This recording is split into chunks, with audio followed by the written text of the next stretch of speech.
We are told that some people slip through the cracks in society. But what happens when that crack becomes a chasm? You can no longer just fill it in. You have to take immediate action. Chasms, these deep fissures in our society, have appeared everywhere as we've become increasingly unable to fund our own needs. Once upon a time, if you were wealthy, you were taxed accordingly by a society that understood, at least in principle, the value of balance. It was far from perfect, and it certainly wasn't equal, but in the 1950s and 60s, Canada operated under the 1948 Income Tax Act, a system built on deeply progressive income taxes and a belief that prosperity should support the public good. And during that same era, capital gains weren't taxed at all. Not until 1972 did Canada introduce the capital gains tax. For decades, wealth could grow without contributing back into the systems families relied on. Today, in a K-shaped economy reminiscent of the oil baron eras of the 1890s, inequality is greater, services are weaker, and many people are being left in the dust as late-stage capitalism chases the favor and money of the ultra-rich few.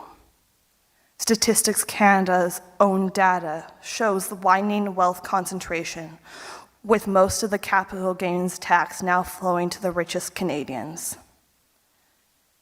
In a society where taxes were lowered decades ago and public revenue has not kept pace with public need, the consequences, the chasms, have become fully realized. Broken cities, fewer hospitals, longer wait times, and sometimes no services at all. Unless, of course, you can pay. How did we get here? Well, most of us have heard of Reaganomics. But in Canada, we had Trudeaunomics and Mulroneynomics. Yes, I decided to coin those terms. We're after our own struggles with high inflation in the 70s and 80s, just like the United States, we shifted into tax reform and making ourselves more business-friendly Canada. Canada didn't just simply copy the US, we made our own choices. Under Pierre Trudeau, the federal government began tightening spending and reshaping tax policy in response to economic pressure. Then Brian Mulroney accelerated the shift with privatization, deregulation, free trade agreements, and corporate tax cuts. These weren't American imports. They were Canadian decisions shaped by Canadian recessions, Canadian fears, and Canadian political priorities. Now, there's nothing wrong with being business-friendly, but there's always a balancing act. The balance between business interests and public interests, between private prosperity and the public good. And over time, the balance slipped. Taxes were lowered, capital gains remained lightly taxed, and the wealth concentrated at the top, while public revenue fell behind public need. And Statistics Canada's own data shows exactly where this path has led us. Widening wealth inequality, capital gains concentrated among the richest Canadians, and a tax system that no longer keeps pace with the needs of real families. These choices didn't create cracks. They created chasms. Now, we've all heard about these inequalities. I'm not sharing anything new here today, but more importantly, we've felt them. We've watched hospitals close or lose services. We've sat in emergency waiting rooms for hours hoping to be seen. We've watched the cost of everything climb while wages stayed stagnant and unions were weakened. And during the pandemic, many of us felt helpless as prices surged in 2021, as families struggled to afford basic needs, and as inflation kept rising long after the crisis began. But even in that moment of collective strain, we also saw something else. Communities building themselves up. Neighbors supporting neighbors. People finding creative ways to stay connected, to care for each other, and to spread hope when systems couldn't.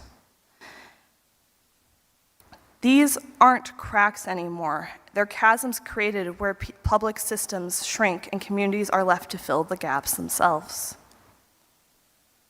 Now, in my own experience, in 2022, when I learned I was autistic, I was shocked to discover that the public waitlist for an adult autism assessment in Manitoba had grown so long that it exceeded 3 years. 3 years just to get on a list, let alone get answers. And now they weren't taking anyone anymore. And if you couldn't wait that long, the only option was to pay out of pocket. And a private assessment starts at around $2,800 and often costs much more. And here's the part that hit me hardest. Most people don't even have enough saved for a $500 emergency, let alone a nearly $3,000 for assessment. So where are families supposed to find that money? How are they supposed to get help? For many, the answer is simple. They can't. They wait. They struggle. They fall through the chasm. For children, things aren't much better. Families face wait times of a year and a half to 2 years, sometimes longer. And for most parents, this creates a cruel catch-22. Their child needs assessment to access support at school, but they can't afford the assessment, and the public system leaves them waiting for years. This is what a chasm looks like, and when it's built slowly over decades.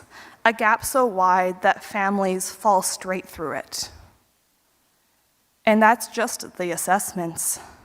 Once someone finally gets a diagnosis, there are staggeringly few resources available for families who can't afford to pay privately. Many parents feel isolated, overwhelmed, and left to navigate everything on their own. I know this because I lived it. I was only able to get my assessment and my daughter's because I had an inheritance.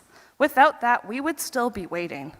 We would still be struggling to access the supports we needed, and that reality sits heavily on me because I know so many families that don't have that safety net. I saw this firsthand last year when I met Karen after my service, a spectrum of parenting. She had traveled all the way to Winnipeg just to hear it, just to find some kind of support, some kind of community. And a few months later, something clicked in my mind. Something I hope clicks for you as well. I realized, why shouldn't I be the difference? Why shouldn't I use my business knowledge and community connections to build the kind of support that families like hers and families like mine have been searching for? And that's what I'm working towards with the Ivy May Foundation. Now, I'm not saying everyone should go and start a nonprofit. Arguably, we already have enough. I kind of just found an area where there weren't organizations already addressing that specific gap. I kept following through, freely supporting parents of neurodivergent kids. But each of us does know a gap, a place where we've fallen through or climbed out of or watched someone we love disappear into. And each of us carries skills that are relevant, needed, and more powerful than we realize. Now, I know many of us here also do volunteer at this church and probably elsewhere, and that is commendable. But I want to ask you something deeper. Which chasm sparks something in you? Which chasm do you look at and think, I can't fix everything, but maybe I can help make this a gap again, something small enough for someone to step over instead of fall into? Because here's the truth that we don't talk about enough. People burn out not because they're weak, but because they're trying to pour from an empty cup. They're trying to fix every problem instead of tending to the one that calls to them. They're trying to give alone instead of giving in community. Find your passion, your chasm. Finding your passion, your chasm, isn't about doing more. It's about doing what aligns with your heart, your skills, and your capacity. It's about choosing the place where your compassion meets your sustainability. When you give from that place, you don't burn out. You build, you grow. You become part of something that lasts. And giving doesn't have to be grand. It doesn't have to be a foundation or a program or a project with a name. Sometimes it's a ride to an appointment. Sometimes it's a meal. Sometimes it's listening without fixing. Sometimes it's showing up consistently for one person who feels alone. That's how chasms shrink. Not through one giant act, but through thousands of small, steady ones. And that's what I realized when I met Karen. She came all the way into Winnipeg just to hear a talk, just to find a sliver of support. And something clicked in me. I thought, if she had traveled all this way for community, then maybe I can build something closer. Maybe I can build something here. Not because I'm special, but because I saw a chasm I recognized. One that I had climbed out of only because I had the resources that others didn't. And that's what I am trying to work towards with the Ivy May Foundation, not to fix everything, not to save everyone, but to help turn the chasm back into a gap, something families can step over instead of fall into. My vision is to create a proactive support network that bridges the gaps between government services and neurodivergent families, ensuring access to essential resources before crises occur. And my mission is to empower neurodivergent families to thrive by teaching them dialectical behavioral therapy skills, which are basically emotional regulation, interpersonal, and mindfulness skills, and fostering meaningful community connections that promote resilience, understanding, and growth. I want to bring compassion into a world where fear surrounds us at every turn, where the news constantly tells us what's wrong, and our phones whisper, "Go back to bed, keep scrolling, don't try, just consume." I want people to feel uplifted, inspired, and grounded enough to get up in the morning and create the world that they want to see. I don't fully know where I'm going yet. I just know that I have a drive to make the world a better place. A place where everyone gets opportunities like I did. Because here in Winnipeg, the crises are not hidden. They're on every corner. Homelessness and crime are woven into the fabric of the city, and many people are surviving on government assistance that hasn't kept pace with the cost of living. Right now in Manitoba, someone on employment and income assistance receives roughly $800 to $900 a month, depending on their situation. An amount that's built for an economy that no longer exists. It's not enough for rent, not enough for food, not enough for medication. And so people are forced to impossible choices. Do I buy my prescriptions this month, or do I eat? Do I pay rent, or do I keep the lights on? And some people choose to look away, and yes, being asked for change over and over and over again can be exhausting. But I've talked with so many of the panhandlers downtown. They're not symbols of failure. They're people trying to survive inside the chasms we built. They are the most visible reminders of what happens when systems shrink and people are left to fend for themselves. This isn't the Canada that Canada likes to sell, but it is part of our history, a history shaped by deliberate choices made decades ago. Choices that widened the gaps, deepened the chasms, and left entire communities without a bridge. And that's why I'm building one. We all live and take part in our society. Our actions and our inactions are what shape our culture and our community, because each of us is a raindrop in the flood of change. And we can all feel that change building. It has to, because collectively we are tired. Tired of unkept promises, tired of watching a world run by multinational corporations and oligopolies, tired of systems that ask us to give more while offering less.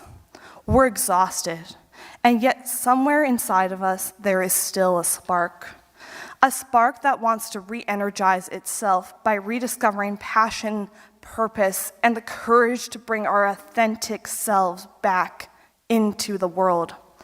A spark that whispers, there has to be more than this. Each of us may only have a stick, and maybe that stick has felt worn down, splintered, or broken during the long years of the pandemic, inflation, and global turmoil. But even with that, we still see each other across these chasms, across the divides, across the places where people fall through. And here's the truth. It only takes one person to be brave enough to reach out across the gap and start building. One person to say the chasm doesn't get the final word. One person to lay the first plank, to steady the first rope, to create the first connection. Bridges are not built by the strongest people. They are built by the willing, by the ones who refuse to look away, by the ones who believe that even the smallest act of courage can change the shape of a community. And that's what I want to leave you with today. You don't need to fix the whole world. You just need to help make one chasm smaller, one gap easier to cross, one person less alone. Because when enough of us do that, when enough raindrops fall, the flood of change becomes unstoppable. I didn't build a bridge because I'm special. I built it because the chasm was real and someone had to start. And now, my friends, it's your turn to start.